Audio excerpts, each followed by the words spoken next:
Are you ready to take your business to the next level?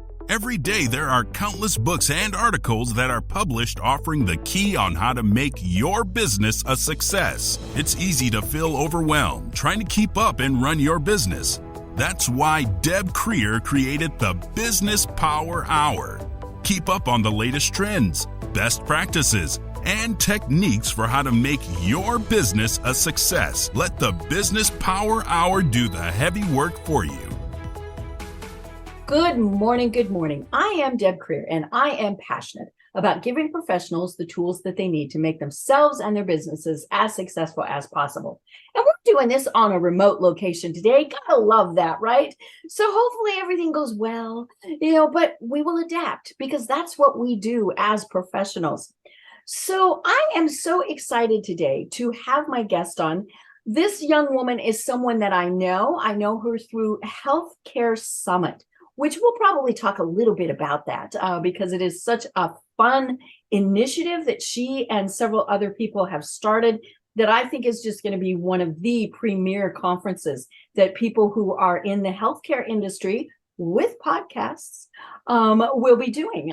So please join me in welcoming Sabrina Runbeck to our program today. Welcome, Sabrina. How are you? I am fabulous. Thanks, Deb, and thanks everyone for joining us. This is going to be so much fun, especially because you and I've never really chatted about what it is that you do. And so I'm so excited to know more about that. So let me tell people just a little bit about you. So Sabrina Runbeck is a clinician, a serial entrepreneur, and a CEO of Pulse Point Path. She applies her extensive medical and business expertise to drive health tech innovations, ensuring profitability and reducing investor risk. Her leadership and innovative 12-point framework not only advance healthcare technology, but also amplifies social impact within the sector. Engage with Sabrina, of course, on LinkedIn to elevate your health tech venture. So again, Sabrina, welcome. Hi. I am so excited to be here. This is going to be so much fun, like I said. Well, I always like to know from my guests how it is that they got to where they are today. And your bio didn't nearly cover what you have done. You are such an amazing entrepreneur and woman and medical, just everything you've got in there. So tell us a little bit more about how it is that you got to where you are today. Yeah, I am also an only child like Deb. Growing up with the rest of the family are boy cousins. So the concept goes, well, if you just get good grades, get your degrees, have a solid career, married, have kids, your life all set. That's far-fetched from what I perceive a great life to be. I'm always someone who wanted to outcompete. I don't consider I'm the smartest in the family, but I'm probably one of the most connected and charismatic one, at least.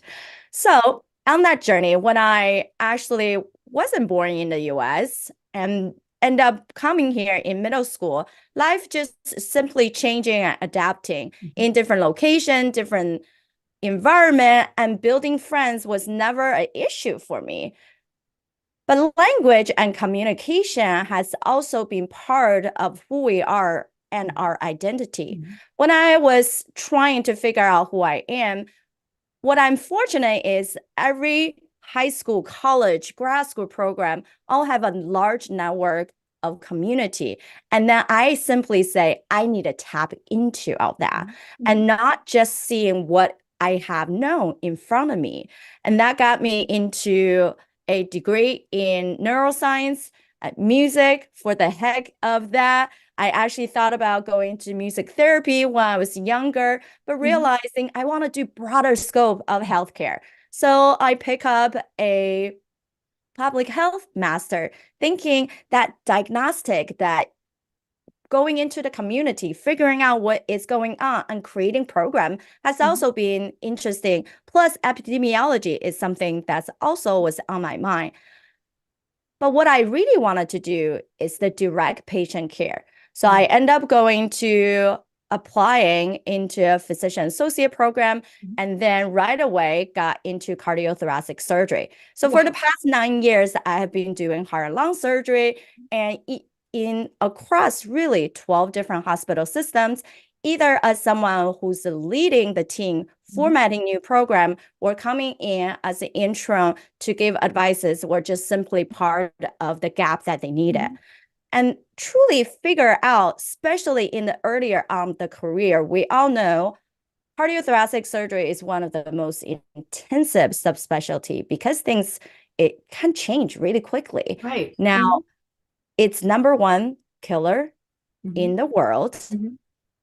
COVID or some other diseases start trimming up, but still, if you think about chronic diseases, and we can say, wow, people that come to us, they don't have that much options. It's not that, oh, now you're thinking about improving your life, your diet, or whatnot. It's yeet.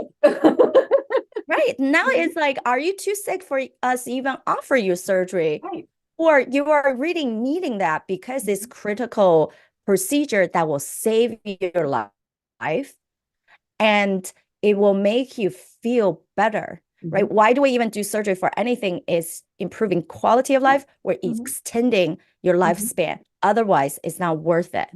So when I got into it, I was so excited. In a sense of, I'm finally doing something. People think CT surgery people were tougher, where you just simply have thicker skin. Things go high wire. You don't wobble. You just simply jump in and solve the problem. And that really put me into a great spot of I really never take things too seriously or personally. But the burnout doesn't mean it does not exist. Right. So despite all that neuroscience background that I had, when you got into the condition where you're working 80 hours per week, you're taking calls all the time, and there's a transplant coming, there's like last minute surgery coming, you have to make sure these patients are pre-op appropriately before you do things. And the rest of the team is a revolving door of constantly getting new people in. How are you sustainable in the environment you create? I think a lot of us in these high intensive environment always say, well, we love what we do, but not how we do it. Now it's the environment that's been casting us. So instead of letting my environment restrict me, I decided to make some changes. Ooh, I love it. So that's when I started going into education, leading and managing continuing education programs, helping to run these events. And eventually I wanted to be a professional speaker, start taking these master classes, getting trained. That actually can be a career path.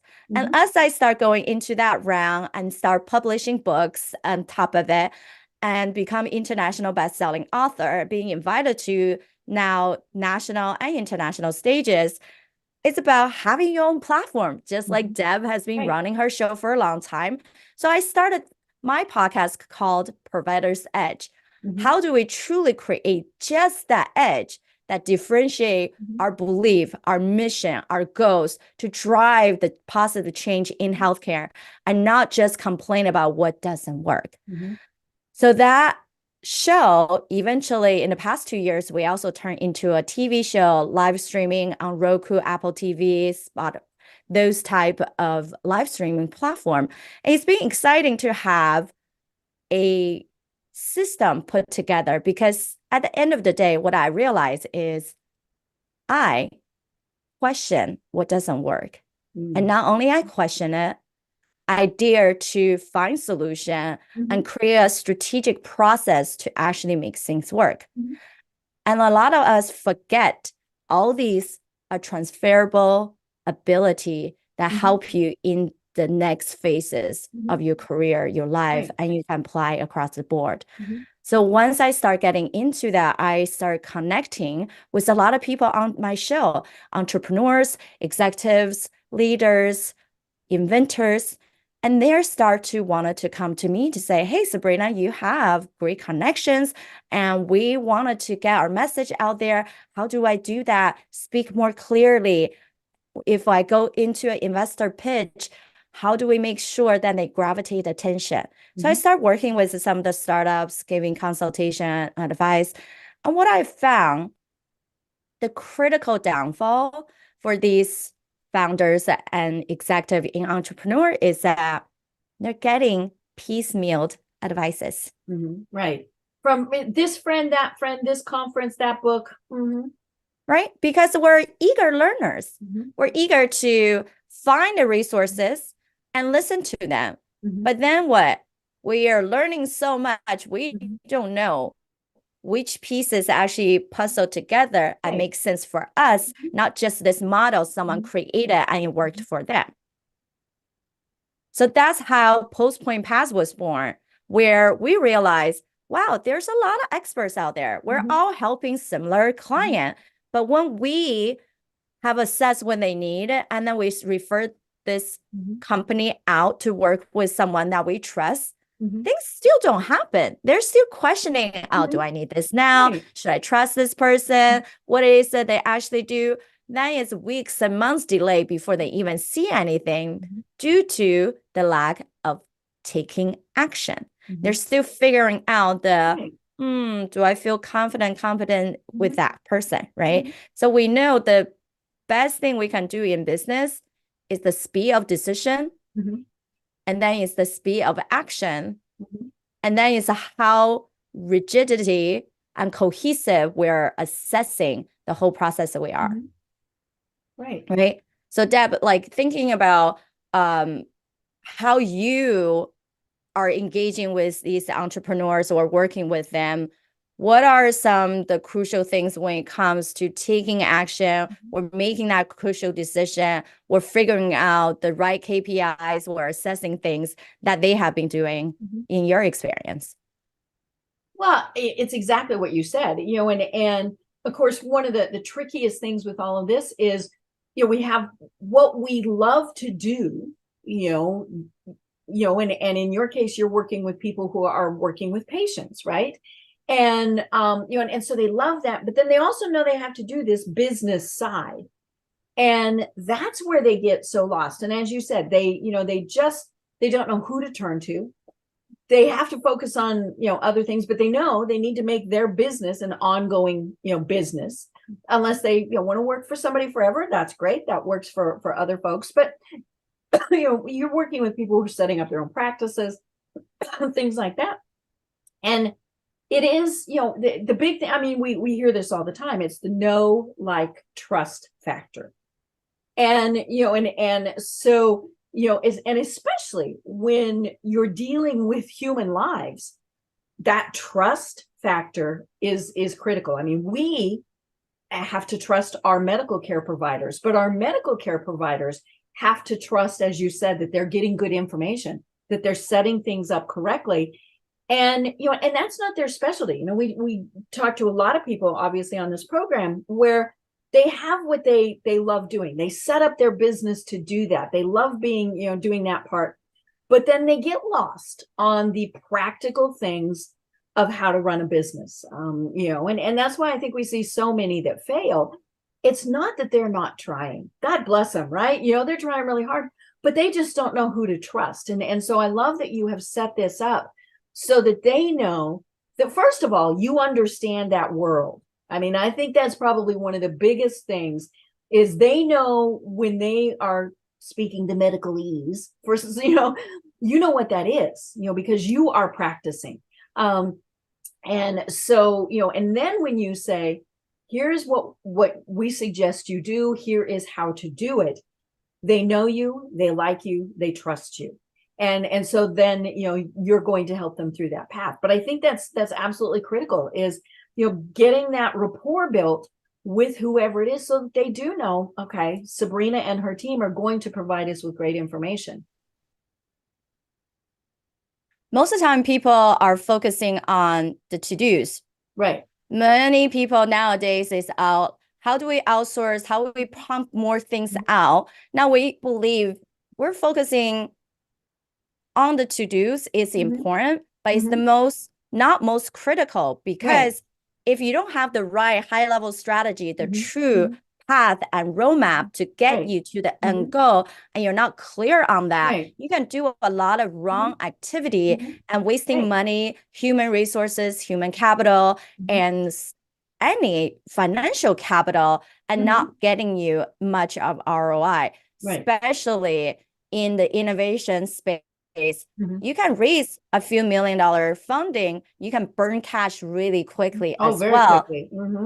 And so when we're looking at when people come to any of us for advice, we know the thing that they think is the problem is never that one thing. Right. It's always this 3, 4, 5 different angle that's causing the problem. And if you don't solve these other things that creates the problem, that one problem, then you're never moving forward.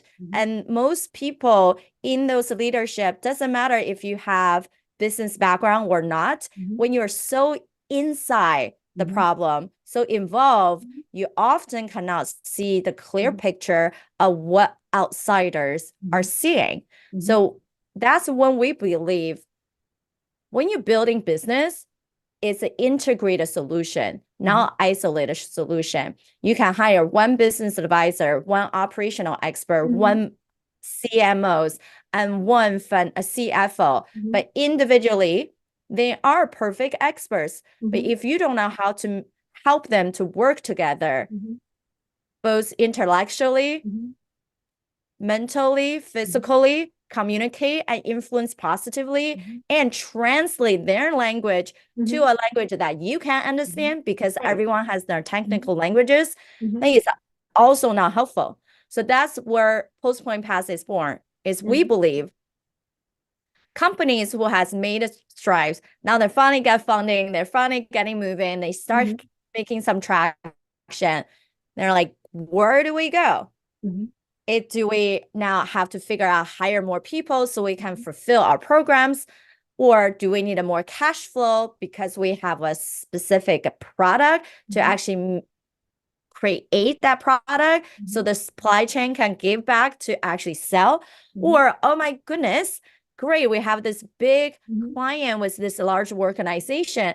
Now we have millions of people to fill the program, but do we have the infrastructure to actually carry that out, right? So what's the stopping point and how do we solve that? We become those soundboard to very quickly, what we call in the beginning is called jumpstart, right? We want to jump you into that solid foundation.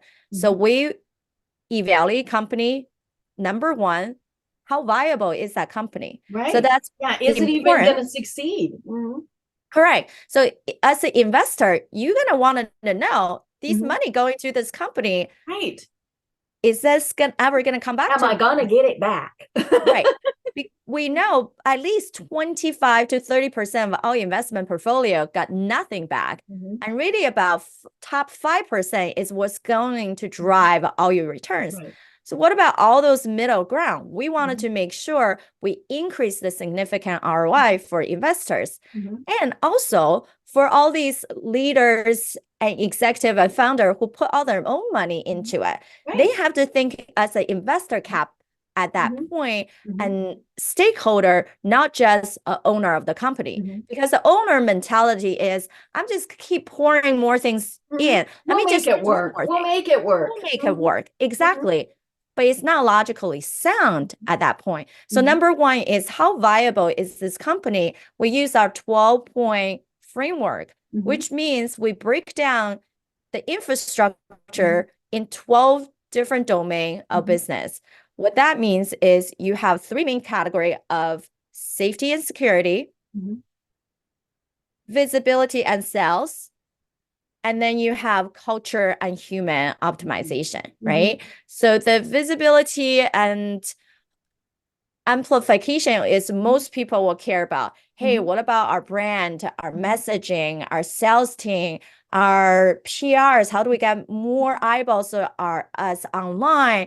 And how do we get more eyeballs through strategic partnerships, through networking? And most people forget this part.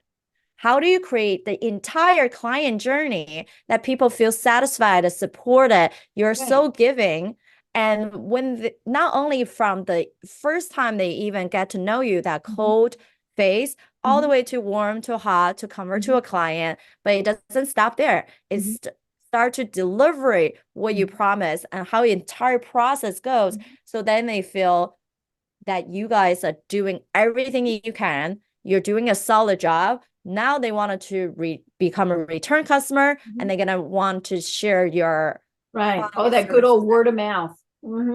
Yes. So that entire thing, people really do have to focus a lot on it, but we cannot only focus on that side and forget everything else about the business, because the business, guess what?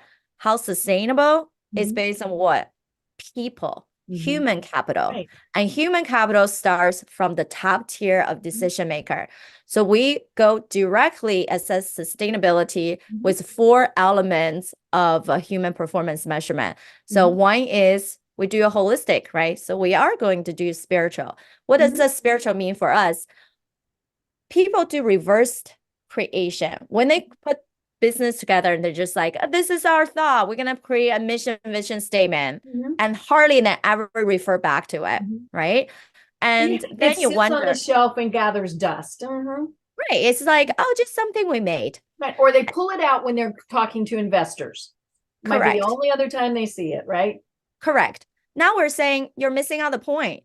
And also, we shouldn't be creating vision mission statements before you actually understand all the key stakeholders' own personal mission, purpose, and on their vision of what their highest societal or personal wants, right? So we do the reverse way. We actually individually assess these decision makers' highest purpose, their vision of life, their career path, their highest attribute, because we build company and resources, not just randomly pull out, integrity, right? Just because you put words in it, does it have meaning and weight? Right. Does that mean your team already embody these things? Because training someone to get to that point, to be confident, to be charismatic, to be self-motivated is difficult. You have to select those people already. So we will do that spiritual assessment on that. And then we do reverse engineer. Now we know individually what you want. Where's that common ground? How do we then create a company mission and vision so that will align all of you guys? So you guys all stay internally motivated and seeing the same end goal to work together and not what we call it. Well, we all know where the sun is, but we're standing on different planes. That doesn't mean our perception of that sun actually look the same. Right. Well, and we see this all the time where a company, an organization thinks, well, we do this and it's great, and so that's why people should want to work here, be part of this. Well, for some people, they just want income. Whether and that's fine too, as long as that that's what their goal is.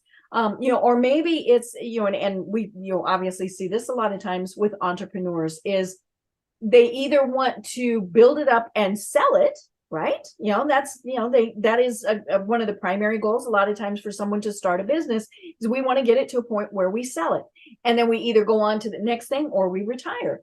So that's going to be a very different motivating factor than we want to, we just want to serve people. And, serving people, that really should be, in there. But yeah, we have to understand those, and especially with your leadership team and your ownership team and all of those. Because if you've got even one person that's going off in a different direction, it can do such incredible damage. And they might not be meaning to do that. But, it's just so I love that you figure out, okay, let's get everybody on the same page. We're not going to change probably, if somebody is, there for this reason, they might not change to another reason, but they need to understand, okay, there's all of these things that are in here. How can we blend all of those to make this a success? Exactly. It's about individually, we're all driven by our own wants, desires, and thoughts. And when you especially put high level performers together, it becomes what's in it for me, what's in it for others, and how are we really work together. Mm-hmm. And sometimes people not necessarily being very clear Mm-hmm. about these answers, Mm-hmm. and they're just going on their life. This one distraction comes along, Mm-hmm. we're putting out fires, Mm-hmm. and this is what I'm getting paid Mm-hmm. this way.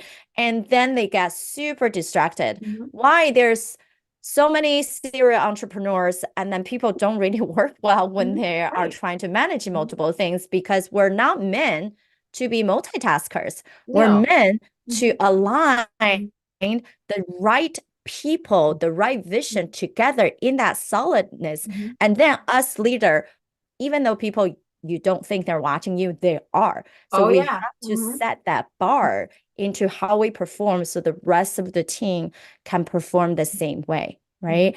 And so number one out of the four elements is that spiritual way of alignment, attribute, Mm-hmm. vision, and how do we gel together. Number two is what we wanted to see is a physical part. Ah. We understand nature versus nurture. Mm-hmm. And nature creates all these psychological profiles and sentiments for us to say, okay, perhaps this is why you're doing this decision. Mm-hmm. But it's very much of a cerebral thought Mm-hmm. decision and understanding of what it Mm-hmm. is. How can we combine who we are born with that energy activation? Mm-hmm. It actually help us to understand what is the world is telling us, Mm-hmm. why when a movie plays, everyone has a different little bit of perception of what Mm-hmm. actually happened, right? Because there are actually 9 different ways of perceive the world, and Mm-hmm. that's based on the energy activation and strength for Mm-hmm. where we are born with. Mm-hmm. And it's a study, an ancient study from martial art to numerology to Pythagorean theory to many different ways that people actually olden days where they put consonants together. Mm-hmm. Typically is 9. So why we are talking about physical is that when we are learning the psychological profile of who we are, despite how much we want to train our brain to increase these synaptic neurons to reprogramming, that's great. But in a moment where you're mad, you're Right. We disappointed, you're default. fearful, we Mm-hmm. default to our Mm-hmm. nature. Mm-hmm. If we can reactivate our nature into that more openness, peaceful, or higher level state and reset it, and guess what the power is? Now we can work so much more easier. We don't have to blame ourselves, sabotage our own success or others. And at the same time, it's one of the key things that we teach people on how do you actually physically and energetically in someone else's shoes. We talk about that all the time. Mm-hmm. If you want to influence others, you gotta know what they want and Right. how do they feel in their Mm-hmm. shoes. Mm-hmm. But that's just like a concept. Most Mm-hmm. people don't know how to actually be in someone Mm-hmm. else's shoes means Right. you need to know how they feel, Mm-hmm. how they perceive things, Mm-hmm. how do they even communicate. Mm-hmm. Is the fast speed, very focused, very intentional, or we're driving, we're going, right? Mm-hmm. We must be there. Or we're more, Mm-hmm. let's see the whole thing. Mm-hmm. Let's see what we got here, how much resource we have, what's the gap, and then we harmoniously put things together. Mm-hmm. There are many different ways, and we have to be very quickly to increase our influence by tapping into others simply based on the physical feature. Mm-hmm. And that's crucial. Everyone actually have a different little face of cheekbones, jaws, how you walk, how you carry yourself. That actually determines what is that gift and understanding that you're born with. Mm-hmm. So we'll do our spiritual, we'll do our physical because you can tap into your true self. We also do the mental side because we know there are going to be things that it's almost feel like out of our control. But if we notice that we're doing that, right? If we're overbearing, we're too controlling at the moment. But if we call ourselves out, guess what? We can shut ourselves down to say, don't be that anxious. Let's try to fix ourselves, do a mental fitness exercise so we can get to the next higher level of our work. And then lastly, we also do a skill set, right? Behavior side. Right. How are you? Are you that super independent leader that you actually don't need to wait for everybody else to catch up with you before you make a decision? Are you someone who's very communicative? You like to have verbal communication, or you're very much to, I'd rather just be in my corner. I'll Right. just, and what about other person, right? Do you need all the information before making a decision? But once you get all your information, you're there. Where you are someone who will trust that risk is okay, and we will make what works.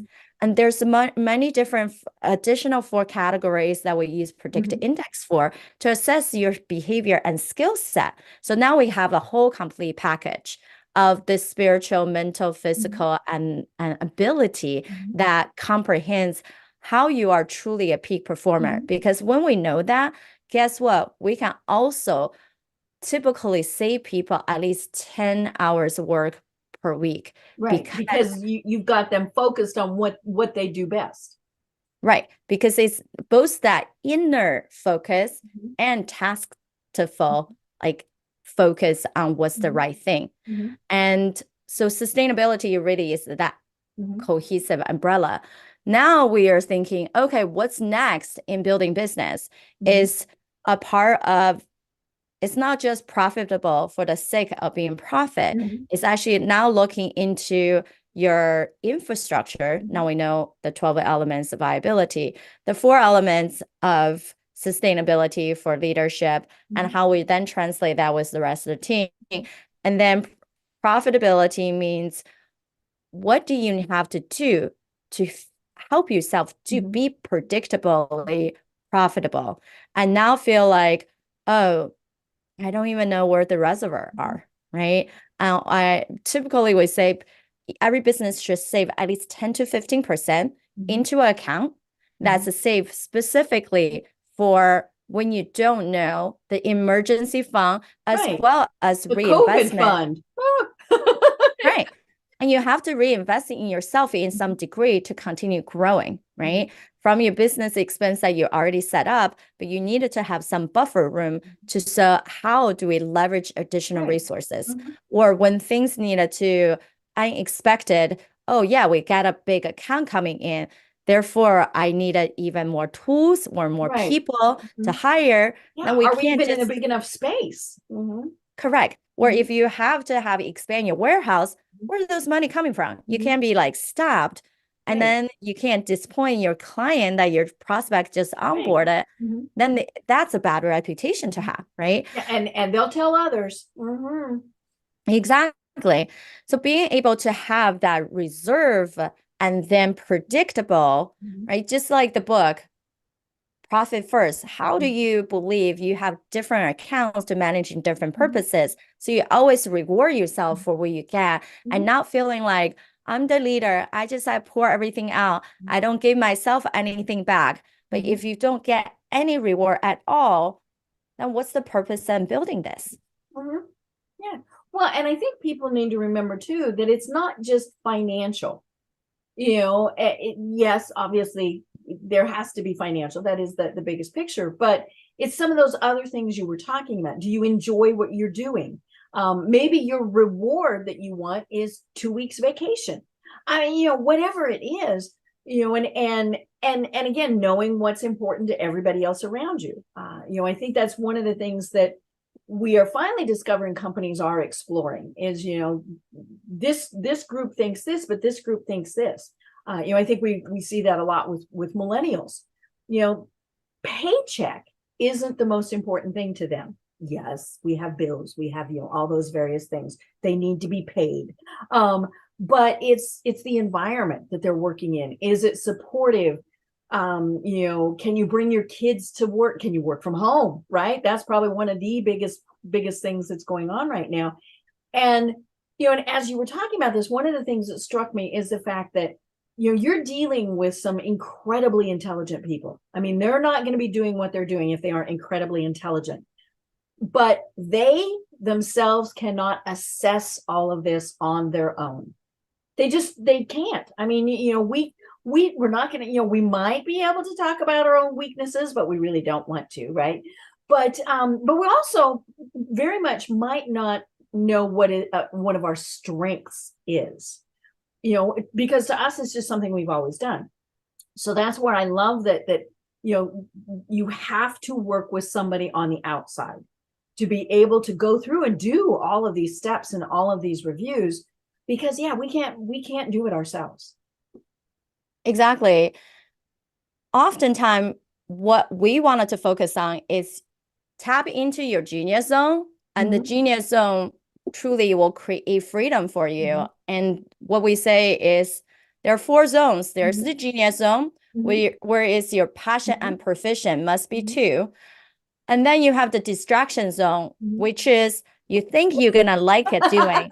Hey, seems like, let me read about it. Let me go watch about it. Oh, there's another YouTube on it. Oh, there's another audio about it. Now you go down the rabbit hole of hours, and then you lost track of what you actually need to do. What were you there to do initially?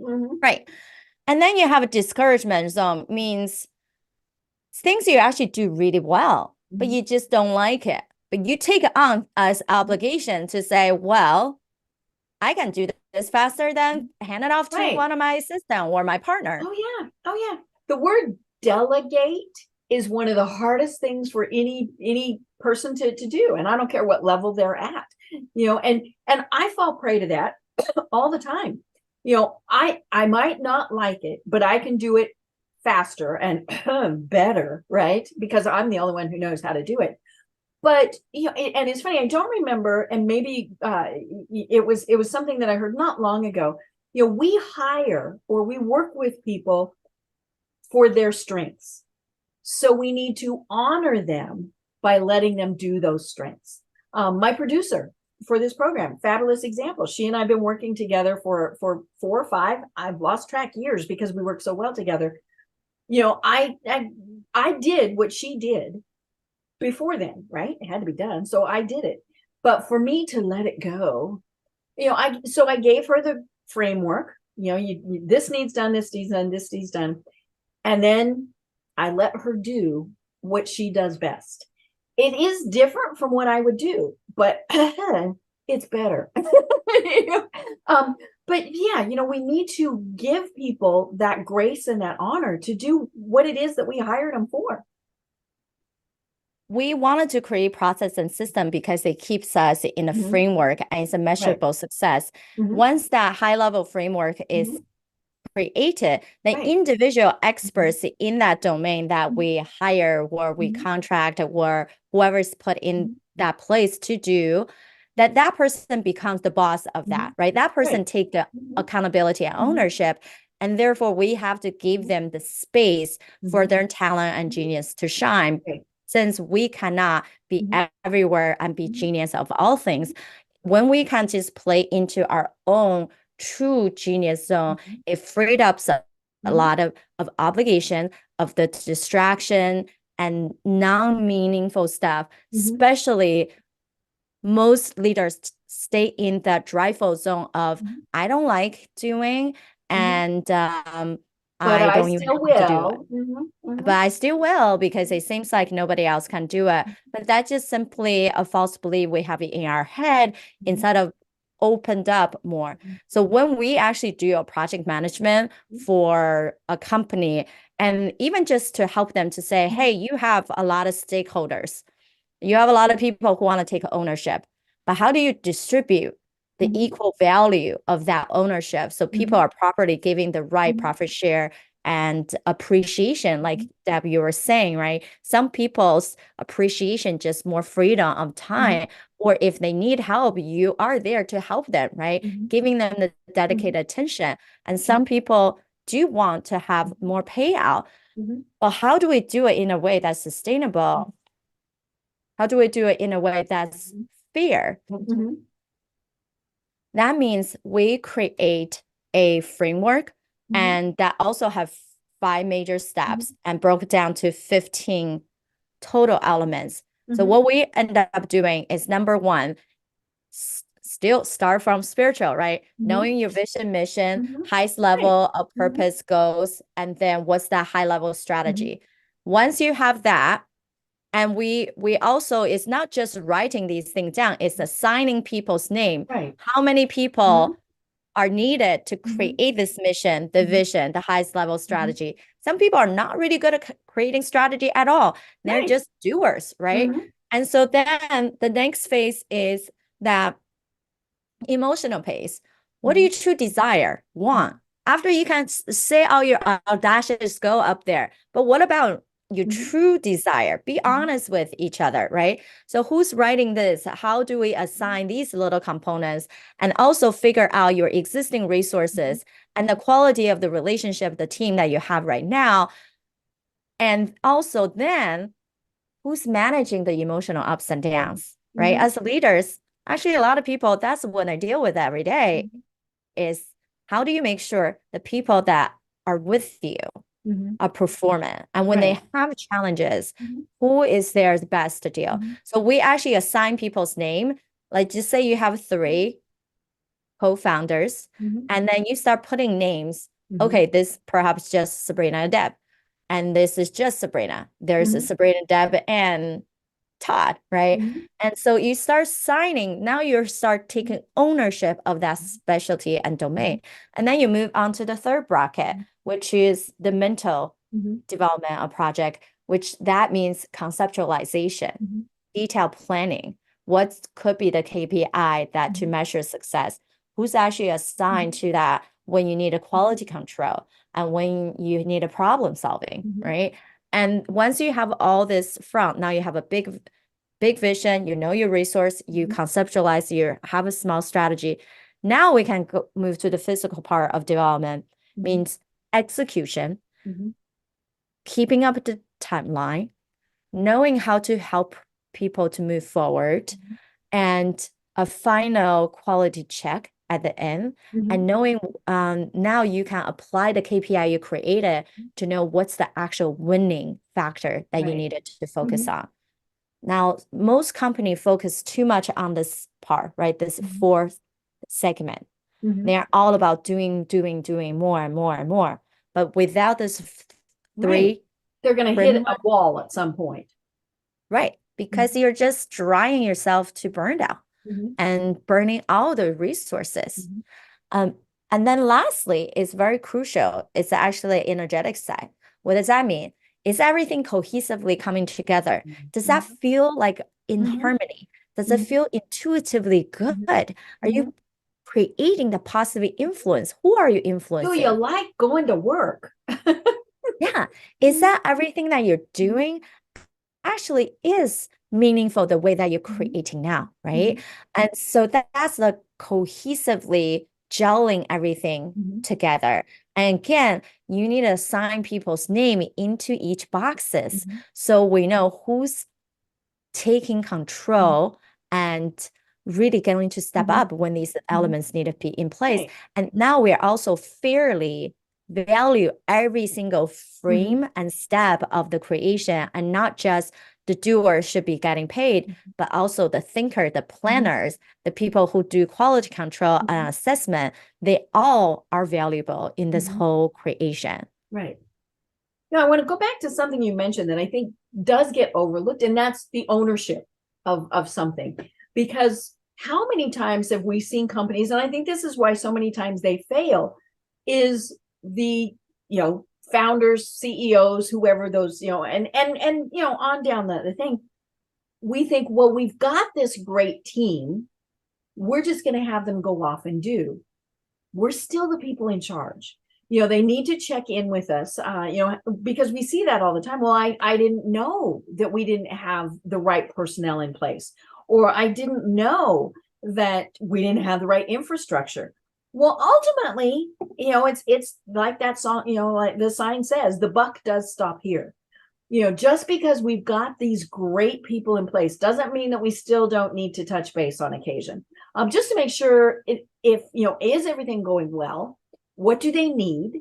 And so I think that's where we do have some issues and it's not, I don't think anybody does it deliberately, but we think, oh, we've got this great whatever, and we don't need to but they also, and you mentioned this, they need that support too. They need to know that if there is something that they want to brag about or something that they've got an issue about, they need to know who to go to. Now they might know that, you know, they've got the authority, the empowerment, the whatever to solve it, but sometimes they still just need to check in to make sure, hey, this is what's going on. You know, so I think that's very critical for people to remember, is you are still the person in charge. The nice thing is, when you've got such great people that you're not having to check in with them every day. I interviewed a gentleman several years ago on this program, and he said the best thing that he ever did was when he knew he could go on vacation and not be bothered, because the people, you know, he trusted that, and it wasn't that they couldn't be bothered, but he trusted that the company can function without him. Could they reach him in an emergency? Yes. And they knew that, but they also knew that, you know, and he said it was great. You know, he said that first vacation I went on where I didn't check emails and I only looked at my phone every once in a while, he said that was fantastic. But I'm guessing that also part of, you know, that spiritual, when if you had talked to him, was that he was transitioning out completely, right? And that was kind of what he was doing, was he was setting it up so then somebody else could take over. But yeah, we still need to support those who are helping us with whatever it is that we're doing.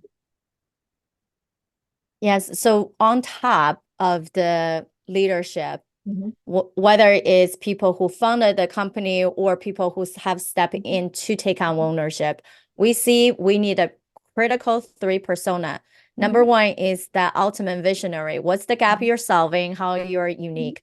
But sometimes they talk too high level. They're talking to you in that spiritual language. Problem in the world. No. Right. And they're thinking so big that we're saying, oh, the people on earth don't really understand what you're saying. So you need the second persona in that leadership position, where I consider them the connector and the impact creator. So those people are great at messaging sales, connecting with others, bring the resource together. But sometimes because their connection is so wide, they're not focusing enough on what is the need now for your company. And so you need the third person who is the implementer. So the implementer can take these high-level vision, understand the impact of what it is, and with this high-level strategy, then communicate with the rest of the team so they understand, okay, now on the day-to-day, week-to-week, month-to-month, what do we actually have to execute and measure and creating success? Now, all three of them, usually we don't want them to burn out. So what they're usually missing in those companies is what we call an integrator. So someone who take all the information, filter, process, and then they're the one who's keeping everybody else on track and communicate down. So that integrator, not necessarily a executive assistant. It can be your project management, or it can be your operational lead, because your COO is a high level strategic planning, measuring wins. And then that person shouldn't be fluctuate down to the lower level of strategy and execution too much. Otherwise, they're not functioning at the highest, right? And just like your connector, there should be going to events, association, speaking, getting the right image of what the company is. And then your high level of visionary should be the creators. Okay, now how do we assess the need? How do we quickly pivot? Well, we do need to stay on course, but I see this bigger vision. But in some point, the rest of the two need to help them to bring it out, focus it on this one thing to actually create impact of revenue and sustainability before you guys start going even crazier and higher, which we love craziness, but we don't like chaos, right? Right. Yeah. Crazy kind of helps build, chaos tears it apart. Right. Exactly.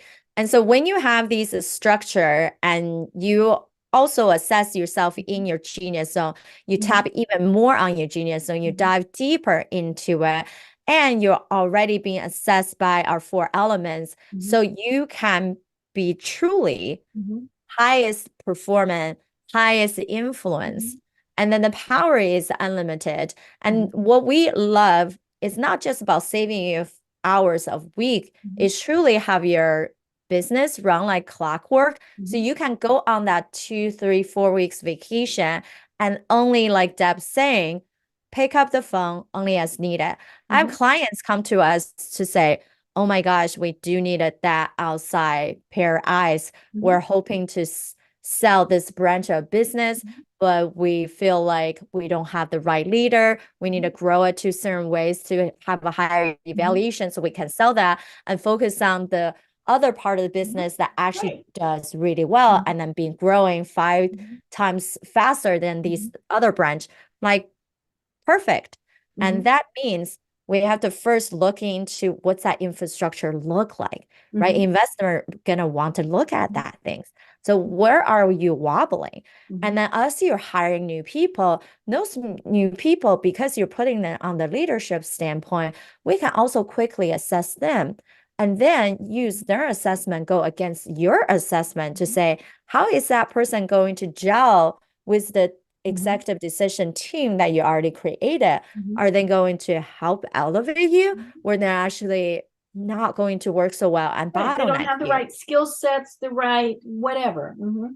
Yeah, whatever that is, whether it's a communication Mhm. or skill set, or just simply they are have so much past trauma that they don't actually value themselves for having confidence enough, Mhm. then you shouldn't be hire those Mhm. people, right? Right. And just because people have a great resume, we know nowadays everything can be generated by Mhm. AI, which Right. I'm fully support on Mhm. leveraging AI to Mhm. cut down the Oh, yeah, you talk about tedious and saving day process. time. Mhm. Mhm. Right. And then that's why I even, as part of what my team feel like I'm crazy is, Sabrina, your timeline is much faster than our timeline. It's like, well, yeah, because if we're going to create marketing content, Mhm. I'm going to create a customized Mhm. GPT or Mhm. customized Mhm. cloud that feed all our data on Mhm. how we want to write. How Mhm. is this company? Mhm. They already know exactly what is the data set. So then the quality of content, the blog, the message that we write is so much better and faster. Where you Right. used to take copywriter to spend a whole week to write a blog, now we can down to, all right, 30 minutes, that blog is Mhm. out, then it's just Right. going to take us probably an hour to fix it and to make sure it actually works Mhm. well, right? Mhm. So using AI can help businesses Mhm. to up level so much Mhm. better, but at the same time, it all require human behind it. Yes. So when we Yes. think about technology in healthcare, you do need a manual driver in it. We are Mhm. not eliminating Right. jobs. We're actually helping to bring more patients Mhm. together, making the caregiver's life easier and Mhm. making the physicians and other clinicians' Mhm. workflow much more Mhm. smoother to Mhm. do the things that they don't actually have to Mhm. do and then still get to a really high quality result. Right. And so that's what we are about is, how do I look at the bigger picture? How do we Mhm. make sure your company is in a good, solid, Mhm. viable structure? And if you don't know and you're ready to sell or you simply wanted to grow, let's look at that first, right? Mhm. Within 2 months, we can do that and evaluate your senior Mhm. leadership team, especially if you're wanting to hire or Mhm. adding. We need to already assess what you currently got. So then we can create these additional profiles that will Mhm. be able to fit in the best ways Mhm. for that Right. sustainability. And then we can say, okay, now take a whole picture. You have a roadmap now, you have a gap analysis, take it back to your team to Mhm. implement. Mhm. If you don't have this resources, then we have our trusted consultants that can hold your hands and actually do the execution Right. part. Mhm. Right. And oh my gosh, we've only got about 5 minutes left. This has been such a great conversation. It is ultimately it's exactly what you said. It's getting the right people in the right places, doing the things that they do best. And that is a challenge. I mean, especially when somebody's going to that next level, because they've always had Betty, in charge of this. And Betty did a great job doing that. But going to that next level, that might not be Betty's forte. So, but that's the hard part, is making those decisions and understanding, we love Betty. It's not that, but that next thing. And so, can we, all these various things. And again, that's where we absolutely cannot do this ourselves. Whether we hire a company or hire somebody to come in, all those various things, because we are doing so many other things with the business. And, and in your case, the people, they're dealing with patients, they're dealing with, maybe they're a research entity, whatever, but that's what they need to focus on. And so in the time that we've got left, tell us a little bit more about Pulse Point Path and the services that you provide. We are a consulting firm with 12 board advisors. We understand that many companies in that growth phase cannot really afford to hire all the executive on the board. So we found out a solution that we can still bring on all 12 of us for you with the price of only hiring one executive, and to be able to look at how can we sustainably and effectively scale your healthcare technology venture, because we believe you guys are the ones who truly create societal impact in healthcare that are impacting millions when your solutions are out there, and not just like me. Why did I pivot? It's because if I have to wait for that one patient to come to me, the impact is much smaller versus technology is much larger. And for our investor friends, we understand it's tough out there. The economic ups and downs. And we wanted to make sure that where your money is going truly have the solid business backed up for the intellectual capital, their human capital, to make sure these are the right people that you want to work with and not going to go against you every step of the way. And also they have the social capital, the right network they already built, because no matter what, we need to expand to get to the next level. And then they also understand profitability and not just taking the money and don't know how to spend or spend on the wrong things. And that's why they're not growing. So we wanted to be that, and already are that solid entity to validate the right companies and putting the right people on the map. And that's why where Deb even led into Healthcare Amplify. That was my venture from all my years of doing multiple podcast shows and TV shows. We realized, guess what? All the tech companies need to have this visibility, but it's not just speaking on any shows, any stage. It's toward the right audience.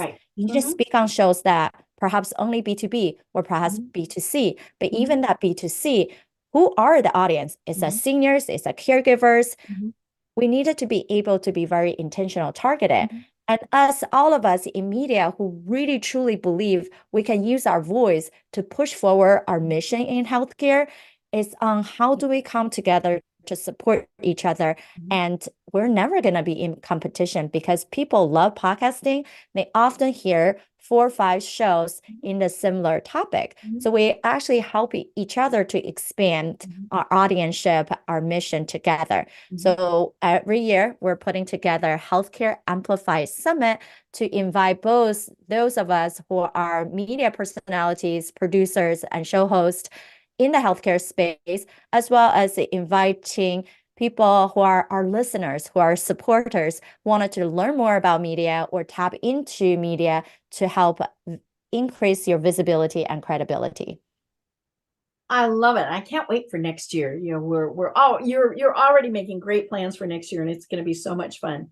Well, how do people find you and connect with you? And we will link in the show notes to your LinkedIn profile, but how do they find out more about Pulse Point Path? We are on our website, Pulse Point Path, as well as LinkedIn. And I am personally very active on LinkedIn, between our LinkedIn audios, lives, and just daily engagement. So feel free to send me a personal message. And this is a tip for everyone. Since we always get so many messages, requests for connection, make sure you add a personal message. Saw you on the podcast. Yes. Listen on Deb's show and would love to connect. And otherwise, we are never understanding what's the intentionality of that connection. Right. Yeah, because if you tell me that, then I'm going to go back and I'm going to say, well, what did you like most? So you darn well better have listened to it or watched it, right? Well, this has been delightful, Sabrina. Like I said, it's been so much fun getting to know more about what you do, because we've only connected through the Healthcare Amplified Summit. So it is so interesting to know more about what you do. Do you have any final thoughts that you want to leave everyone with? Yes, I believe all businesses is about how do we truly become a market leader. And that means you have to consider how can you scale and not just be barely surviving. So despite the economic ups and downs, we truly need to measure our own viability, sustainability, and profitability from both the internal and external perspectives. Oh my gosh, I love it. I love it. Well, I'm Deb Creer. I've been having such a great discussion with Sabrina Runbeck of Pulse Point Path. And until next time, everyone have a great day. Tune in for our next program for even more trends, best practices, and techniques for how to make your business a success. The Business Power Hour, hosted by Deb Creer, is proud to be part of the C-Suite Network.